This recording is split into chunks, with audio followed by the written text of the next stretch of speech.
Hello everyone, welcome to TalentSprint. In this session of economics, we shall continue the planning in India, the part 4.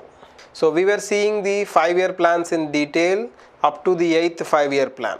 So in this, we shall continue the other 5-year plans till the 12th 5-year plan and also about Niti Aayog. So now in this session, we shall see the 9th 5-year plan from the time period 1997 to 2002. So the focus of the 9th 5-year plan is growth with social justice and equality. So everyone must be growing with equality. Article number 14 says equality before law. Like that, the growth should also be equal. The money should not be concentrated only on few people. So this is the focus of 9th 5-year plan. The important events during this 9th 5-year plan are Swarna Jayanti Swarojgar Yojana. This is a scheme introduced by the government. Swarna Jayanti Swarojgar. Swarojgar means self-employment. So to create self-employment, this program was aiming. And other schemes like Sarva Shiksha Abhiyan, providing free education to children, Sarva Shiksha Abhiyan schools. And also Antyodaya Anna Yojana, providing subsidized food grains to the BPL families. Antyodaya means below poverty line families. So these were some of the important schemes introduced during this 9th 5-year plan. And the target of this 9th 5-year plan is 6.5%, and achieved was 5.4%. So it was a failure 5-year plan. This 5-year plan has failed in achieving the target. So moving on to the next 5-year plan, that is 10th 5-year plan from 2002 to 2007. The important events during 10th 5-year plan are introduction of RTA Act, Right to Information Act, in the year 2005. What is this RTA Act? So earlier, if you want to get information from the public offices, that is government office, it was very difficult. So with this RTA Act, with just rupees 10, any person can file seeking information from any government office. So this is a revolutionary act in India, RTA Act 2005.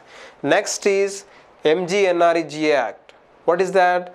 It stands for Mahatma Gandhi National Rural Employment Guarantee Act. So why this act is needed?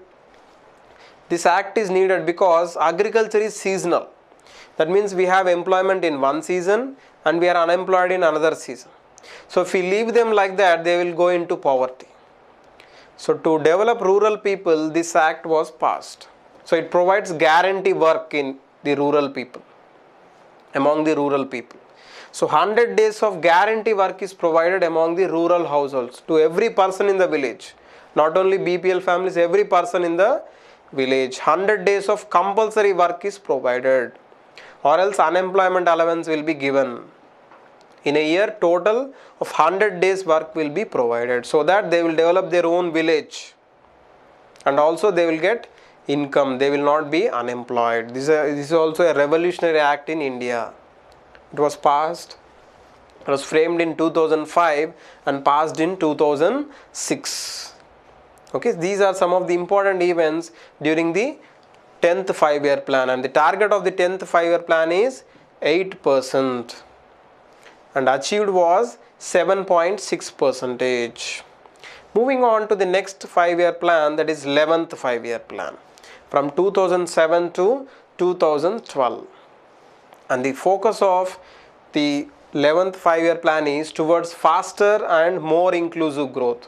That means growth should be faster and it should include everyone in the country. It should not exclude anyone. That is the main goal of this 11th 5-year plan. Remember these taglines, okay? This question was asked once in civil services prelims. What is the tagline of 12th 5-year plan? We shall see that now. Okay, so what were the important events during this 11th 5-year plan?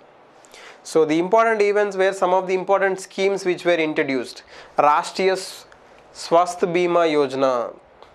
That means for the health of the people, this scheme was introduced, covering insurance for the health insurance for the people of India. And also some schemes like Rajiv Awas Yojana, building of houses. Earlier was Indira Awas Yojana, that was in rural areas. Rajiv Awas Yojana is building of houses in urban areas. And next, Aam Aadmi Bima Yojana, providing insurance to the normal person in the villages. So these are some of the important schemes which were introduced during the 11th 5-year plan. And the target of 11th 5-year plan is 9%.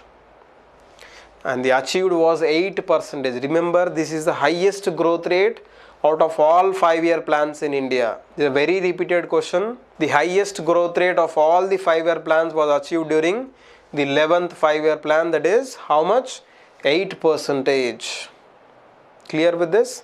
So moving on to the last 5-year plan of India, that is 12th 5-year plan, from the time period 2012 to 2017. Did it end, or are we still in that 5-year plan? It has ended, because the last day is 31st March 2017, right? So any 5-year plan starts with the financial year only. 1st April of 2012 to 31st March of 2012. It has ended. Okay, we have only up to 12 5-year plans. Now Planning Commission is replaced by Niti Aayog. So the tagline of 12th 5-year plan is faster, sustainable and more inclusive growth. The word included here is sustainable. So what do you mean by sustainable development? So nowadays we are consuming resources on a faster rate. Everything, water, air, everything. We are polluting our environments. So if we consume like this, like oil, so nothing will be left for the future generations. Okay, so we must leave something for our future generation, or else we have to tell there was pure water, pure air to our next generations. So to overcome this problem, we need to follow sustainable development. So the definition says meeting the demands of present generations and also leaving something for the future generations is sustainable development. Recently in 2015, Paris Climate Agreement was signed. So 17 sustainable development goals were signed, which have to be achieved by 2030. From 2015 to 2030, 2030, these 17 sustainable goals have to be achieved. Okay, by all the countries which have signed that agreement. Recently US has come out of this Paris Climate Agreement. Okay, hope you know this. Okay, so the focus of this 12th 5-year plan is infrastructure development. It may be roads or buildings through PPP mode. What does PPP stands for? Public Private Partnership. Nowadays Metro Rail was developed in Hyderabad. Right? So it is a partnership between L&T and the government of the Telangana state. Like that, PPP mode. Public-private partnership, the infrastructure is developed. The target of 12th 5-year plan is 8%. So achievement still we have to get the data.